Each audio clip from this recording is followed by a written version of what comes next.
बैठिए, आपसे एक जरूरी बात करनी है। नहीं रख दो बेटा, थैंक यू। तो मैं सोच रही हूँ कि अलीना और मुस्तफ़ा की बात पक्की कर दें। ये दोनों एक दूसरे को अच्छी तरह समझते भी हैं और फिर वक्त भी निकलता जा रहा है। लेकिन माँ, मुस्तफ़ा ने तो कभी भी अलीना की तरफ उस नजर से नहीं देखा, ना कभी कुछ जाहिर किया, और अलीना भी शायद। मोहब्बत का इजहार जरूरी तो नहीं, बाज़ औक़ात रिश्ते फर्ज से शुरू होते और मोहब्बत खुद हो जाती है।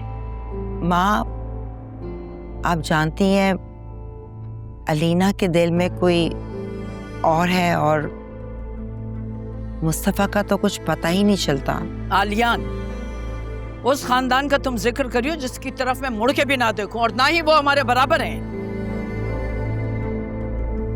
देखो शबाना, अलीना मेरी नवासी है और मुस्तफ़ा मेरा पोता। ये रिश्ता हमारे खानदान को जोड़ेगा। मैं जानती हूँ आपके फैसले अटल होते हैं, लेकिन क्या ये जरूरी नहीं कि कम से कम हम इन बच्चों से तो पूछें ये क्या चाहते हैं। जब माँ का साया इतना ऊंचा हो तो उसके नीचे बेटों को अपनी ख्वाहिश छोटी लगती है। मैंने पूरी जिंदगी अपनी मर्जी से गुजारी और कामयाब गुजारी है, और मैं चाहती हूँ कि मेरी नस्ल भी मेरी मर्जी से ही अपनी जिंदगी गुजारे।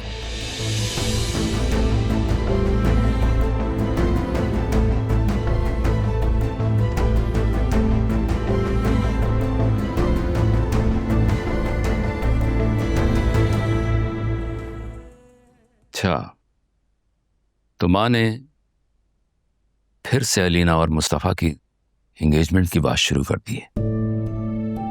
इसका मतलब है इस बार वो बहुत संजीदा हैं। वो संजीदा कब नहीं होती, उनके हर फैसले में किसी न किसी का दिल टूटता है, और इस बार मुस्तफ़ा और अलीना की जिंदगी तबाह करने पर तुली हुई है। शबाना, तुम जानती हो मैं कुछ नहीं कर सकता हूं। मैं उनके सामने हमेशा खामोश रहा हूं। शायद यही वजह है कि सब कुछ मेरे हाथ से निकल गया है। शहरियार, ये खामोशी ही तो आपका सबसे बड़ा गुनाह है। पहले आप अपने लिए और आप अपने बेटे के लिए। इसी खामोशी की वजह से हमारी जिंदगी बर्बाद हुई है। शबाना, मैं भी नहीं चाहता कि मुस्तफ़ा को मेरी तरह विरसे में मजबूरियां मिले। तो फिर कुछ कीजिए ना। अलीना मुस्तफ़ा के लिए नहीं बनी है। अलीना अलियान से मोहब्बत करती है, और मैं आजकल मुस्तफ़ा की आंखों में एक अलग रंग देख रही हूँ। वो रंग अलीना के लिए नहीं है।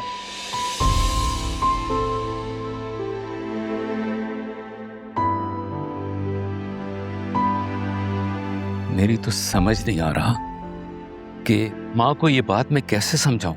वो तो किसी की सुनती ही नहीं है। शहरियार, वक्त आ गया है, उन्हें सुनना होगा, वरना आप अपने बेटे से बहुत दूर हो जाएंगे, जिस तरह आप अपने बाप से दूर हो गए थे।